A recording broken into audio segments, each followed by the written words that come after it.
In an FBI and Secret Service briefing with members of the Senate, troubling revelations about the hour before a 20-year-old gunman opened fire on former President Donald Trump.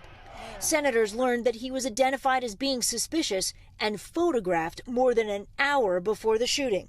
According to multiple sources familiar with the briefing, a detailed timeline was shared with senators. At 5:51 p.m., Pennsylvania State Police notified Secret Service of a suspicious person with a rangefinder. 5:53, the Secret Service notified its snipers. At 6:02, Trump takes the stage.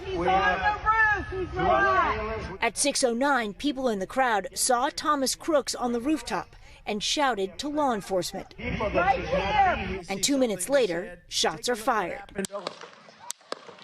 Senator Ron Johnson reacting to the briefing at the Republican convention in Wisconsin today. Congress has got to do detailed and intensive oversight, leave no stone unturned, no question unasked or unanswered. Senators also learned the shooter visited the rally site several days in advance of Trump's appearance to scope it out. It was a cover-your-ass briefing by the Secret Service. The director of the Secret Service needs to go. Today, a Secret Service spokesman told NBC News a local SWAT team was positioned in the complex where Crooks fired the shots, but not in the same building. Would one of the goals of a team securing that area be to keep people off the roof?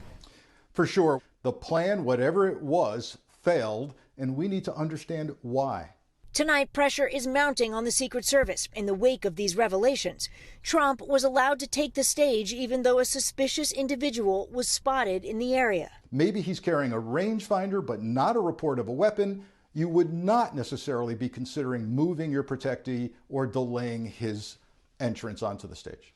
Senior law enforcement officials say Crooks was also found with this device, a fireworks detonator. Federal agencies said suspected improvised explosive devices were in his car. The Department of Homeland Security Inspector General now opening an investigation into the agency's handling of Saturday's rally. Among the many unanswered questions, when did law enforcement first see the gun? And Stephanie, as these new details come in, are we learning anything more about the shooter's motive? Lester, FBI Director Christopher Wray says they have interviewed 200 people. They have scoured the shooter's electronic devices, and they are no closer to understanding a motive. Thanks for watching. Stay updated about breaking news and top stories on the NBC News app or follow us on social media.